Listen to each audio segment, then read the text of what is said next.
আজকে যদি শহীদ প্রেসিডেন্ট জিয়া বেঁচে থাকতেন, তিনি যদি দেখতেন তার দেশের সৎ ব্যবসায়ী আমানতদারি এরকম কড়া রোদের ভেতরে দাঁড়িয়ে আছে, প্রেসিডেন্ট জিয়া কোনোভাবেই ওই এসি রুমে বসে থাকতেন না। তিনি আজকে ছুটে আসতেন, একটা ব্যবস্থা করতেন, একটা ডিক্লেয়ার কিছু দিতেন। আমরা আশা করব তার সুযোগ্য সন্তান তারেক জিয়াও তিনিও আমাদের বিষয়ে যথেষ্ট আন্তরিক হবে। আমরা সেই আশায় আছি।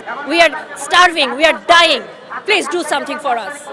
আমাদেরকে পুলিশের ভয় দেখানো হয়, আমাদের বাসায় বিচার সালিশ বসে। এই পরিস্থিতির জন্য তো আমরা ব্যাংকে টাকা রাখি নাই। ব্যাংক তো একটা আস্থার জায়গা, এখনো পর্যন্ত তো আস্থার জায়গায়, তাই না? তো ব্যাংকটা যখন ভুল ছিল, ব্যাংকে যখন লেনদেন ভুল ছিল, তখন বাংলাদেশ ব্যাংক কেন, এটা রেগুলেটরি বডি তো হচ্ছে বাংলাদেশ ব্যাংক, তারা কোনো ব্যবস্থা নেয়নি কেন? তারা সম্মিলিত ইসলামী ব্যাংকের নামে দিনের পর দিন আমাদের খালি সময় নষ্ট করে যাচ্ছেন। তারা তো এসি ঘরে বসে আছেন, তারা এসি ঘরে বসে রিমোট দিয়ে আমাদেরকে জাস্ট ওয়াচ করে চ্যানেলটা চেঞ্জ করে দিচ্ছে। বাট এইখানে এই কড়া রোদের ভিতরে দাঁড়ায় থাকা, এটা অনেক কষ্ট। কেউ কি শখ করে এইখানে বিক্ষোভে দাঁড়াতে চায়? কেউ এটা চায় না। সবারই অনেক কষ্টের অর্জিত টাকা, সুন্দর জীবনযাপন করব, সেই কারণেই তো ব্যাংকে টাকা। আমরা তো টাকা আমরা বিদেশের সুইস ব্যাংকে রাখি নাই, লন্ডনে রাখি নাই, কানাডা বেগমপাড়ায় দেই নাই। আমাদের টাকা আমরা বিদেশ থেকে ইনকাম করে বাংলাদেশে এনেছি একটু ভালো থাকবো বলে। বাংলাদেশের ব্যাংকেই আমরা টাকা রেখেছি, ফিক্সড ডিপোজিট করেছি, ব্যাংক গ্যারান্টি করেছি। কোনোটারই কোনো রেজাল্ট পাচ্ছি না, সব জায়গায় ব্লক হয়ে আছি, জীবনও ব্লক হয়ে আছে। এই যে রোজার ঈদ গেছে, 2 গজ কাপড় পর্যন্ত নিজের জন্য কিনতে পারি নাই। কেউ বিশ্বাস করবে?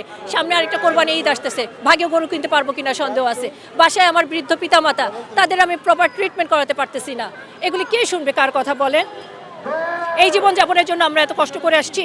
আমাদের দাবি মেনে না হয়, প্রথম দাবি হেয়ার কাট উঠে নিতে হবে, দ্বিতীয় দাবি ব্যাংক লেনদেন স্বাভাবিক করতে হবে।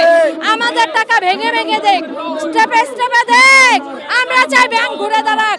সুতরাং যদি আমাদের দাবি মেনে না হয়, আগামী 10 তারিখ পরে কোনো ম্যানেজারকে আমরা ব্যাংকে, কোনো ম্যানেজারকে আমরা এসি রুমে বসতে দিব না, কোনো ব্যাংকের ম্যানেজারকে এসি রুমে বসতে দিব না।